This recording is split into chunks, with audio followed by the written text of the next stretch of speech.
Hindi pala tinanggap, mga kababayan, ng Office of the Secretary General si Atty. Garafil. Yung dating kwampo, dating PCO, chief, siya na ngayon ang Secretary General. After na nag-retire na yata yon si Velasco yung una, hindi daw tinanggap. Walang endorsement siguro mula sa isang incumbent congressman. Wala silang kasamang incumbent. Lahat mga paso na.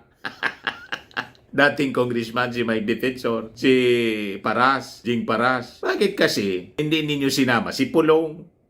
Kaya sabi ni Atty. Falsis, breaking news, DDS Black led by Mike Defensor, Chavit Singson, Attorney Topacio, try to file an impeachment complaint against BBM. Kaso wala silang kasamang congressman na mag-endorse ng complaint nila. Ngek, wow, mali. Kailangan po may endorsement galing sa isang congressman.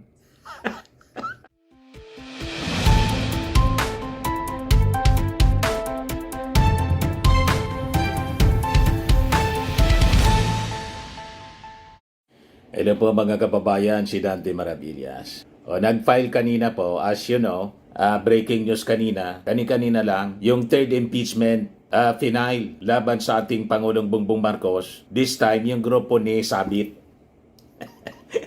Grupo ni Sabit ni Mike Defensor. Kasama yung mga dating congressmen at yung mga abogado nila. Kasama si Presito Pasio na nagsumpa na rin as member ng PDP Laban. Hindi lang siya basta abogado ng mga Duterte, nag-member na. Malamang tatakbo sa pagkasenador.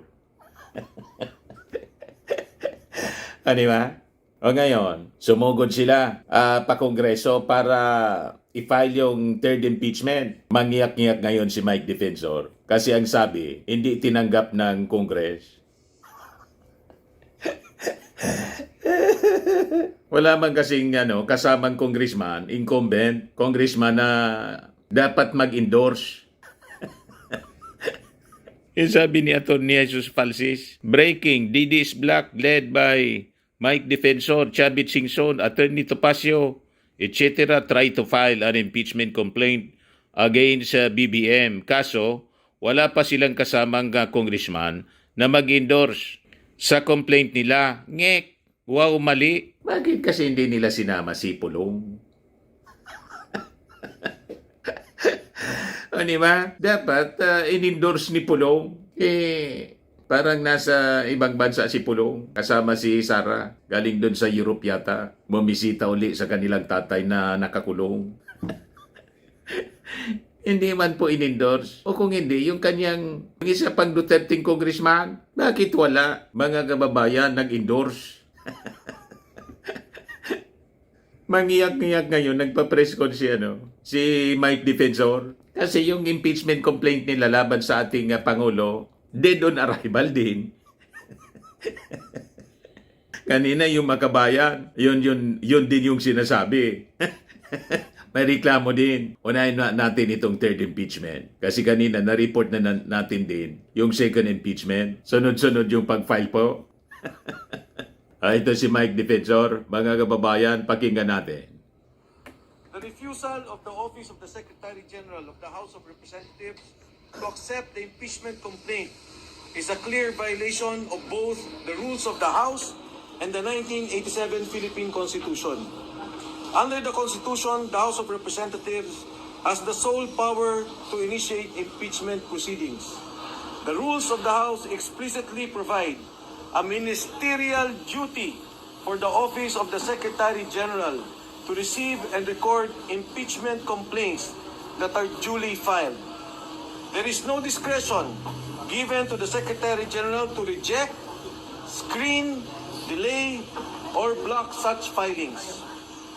By refusing to accept the complaint, the office effectively usurps the constitutional authority of the House itself and denies the Filipino people their only lawful mechanism to raise grievances against a sitting president. Hindi pala tinanggap, mga kababayan, ng Office of the Secretary General si Atty. Garafil. Yung dating PCO, chief, siya na ngayon ang Secretary General. After na Nag-retire na yata yon si Velasco yung una. Hindi daw tinanggap.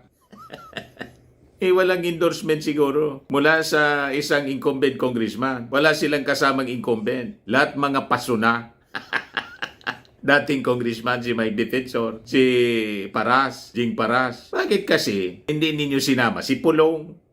Kaya sabi ni Attorney Falsis, breaking news, DDS Black led by Mike Defensor, Chavit Singson, Attorney Topacio tried to file an impeachment complaint against BBM kaso wala silang kasamang congressman na mag-endorse ng complaint nila. Ngek, wow, mali. Kailangan po may endorsement galing sa isang congressman. O ngayon, yung second impeachment na naunang final kanina ng Makabayan Black, ganon din po, may reklamo yung mga makabayan. Ito pala si Chavit, katabi ni Mike Defensor, tapos ito si Jing Paras, dating congressman, abang nagpapapress con para magreklamo. O ito yung second impeachment pala, hindi din tinanggap. Sabi dito sa report ng DCRH, pangalawang impeachment complaint versus PBBM hindi tinanggap ng House Secretary General. Ito'y dahil nasa Taiwan si House Secretary General Cheloy Garafil upang tumanggap ng Order of Brilliant Star with Grand Cordon, isa sa pinakang mataas na civilian decorations na pinagkaloob ng Taiwan government. Sa kabila nito, dudulog ang Makabayan Black sa opisina ni House Speaker Faustino Boji III kung ano ang aksyon na maaring gawin dito sa kabila ng nakasaad sa House Rule na maaring tanggapin ang impeachment complaint ng mga kinatawan ng opisina ni Garafil. Wala si Garafil, sinong tatanggap? Nasa Taiwan, para niya Mr. Maravillas, sinasadya, nauna na po na pumunta doon sa Taiwan.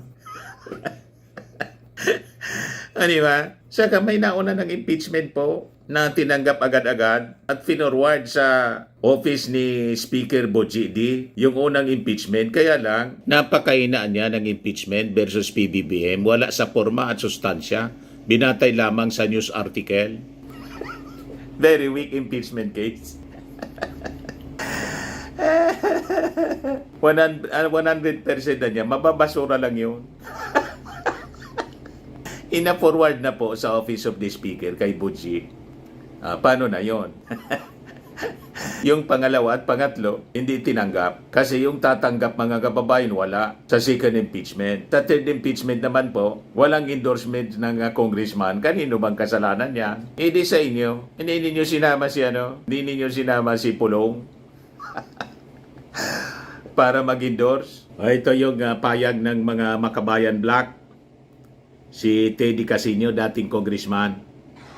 Well, una, nais namin magpahayag ng dismaya na ayaw tanggapin ng Executive Director ng Secretary General's Office ang complaint. Ayon sa kanya, wala siyang authority to receive the complaint. Walang Sabi authority? namin, under the rules, ang complaint ay dapat pinafile sa Office of the Secretary General at hindi nagre-require ng presence ng Secretary General mismo para ito ay simpleng in a ministerial manner tanggapin ng kanyang opisina. At yun na nga, ayaw nilang tanggapin. So ang ginawa ko namin ay nag-iwan kami ng kopya doon sa opisina, and as far as the complainants are concerned, we have complied with the rules na final namin sa Secretary General ang aming complaint. At poproblemahin na lang po ni Secretary General when she arrives on Monday ang kanyang trabaho, ministerial work, na ito ay i-refer kagad, kung hindi man po receive, transmit sa office ni Speaker. iniwan lang na papel. Kaya sabi dito ni Attorney Falsis, look, impeachment complaint ng DDS Black pero walang endorser. Asan si Kong Paulo Marcoleta, Bong Sontay, Nasal, Kiko Barsaga ay suspended pala. At malamang extended pa at tuluyan ang expel. At mamayad pa mga kababayan ng sa cyber libel na final po ni ultra bilyonaryo Enrique Razon. O, di ba? Walang endorser. Sabi ni Lydia Domingo, kung magain kayo kasi, siguradin yung may matibay at mabigat na detalyado na ebidensya para may batayan na tanggapin. Kung wala, yung pinakang leader na tatanggap niyan, huwag ninyong sisihin kung ayaw tanggapin ng mga employee ng leader. Baka masisi pa kayo sa huli at bigla sa kahihinat na ng sagot na sinabmit nyo, documents, at wala pala na-receive at wala na di nga kayo.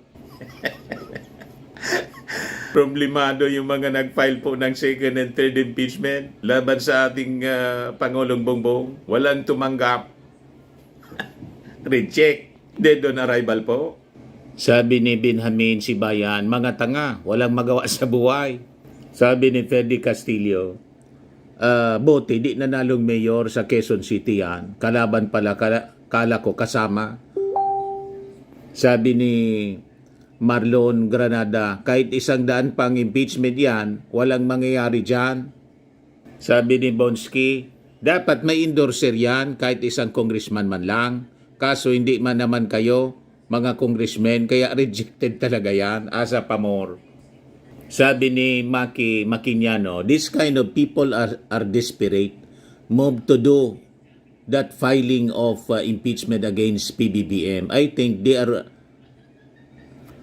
they just wait siguro ito for 2028. Kaawa-awa itong mga politikong sangkot sa mga anomalya at may kaso dahil lang dyan sa impeach nila si PBBM para lang maisalba sila at hindi mabilanggo. Sana kaya ang hustisya para sa taong bayan. Nag-file, sa tingin natin mga kababayan, itong final nilang impeachment, yung first, second, and third, alam nilang hindi man magtatagumpay. Kaya lang, nag-file lang sila para ma-divert po yung attention ng mga tao imbes kay Sara sa atin ang Pangulo.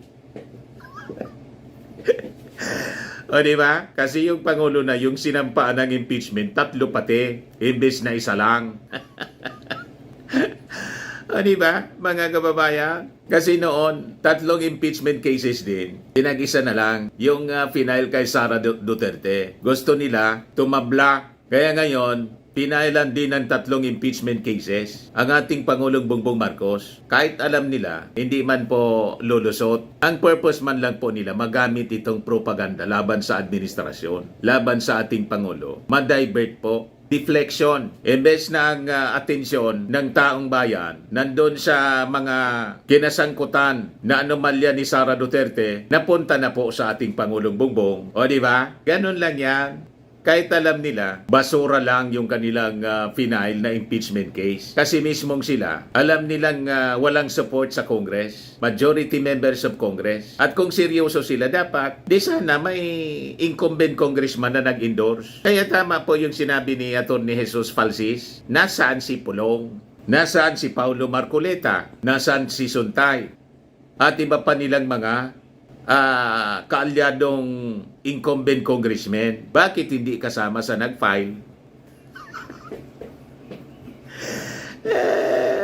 Malinaw pong propaganda lang ito ni Sabit at ni Mike Defensor. Wag kami po.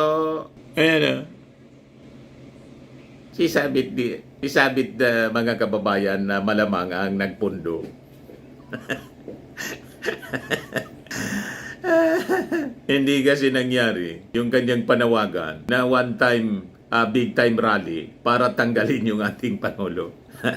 Kaya dito siya ngayon sa impeachment. Kung ano-ano na lang yung mga pinagagawa nito, mga perwisyong taong ito, mga taong ito.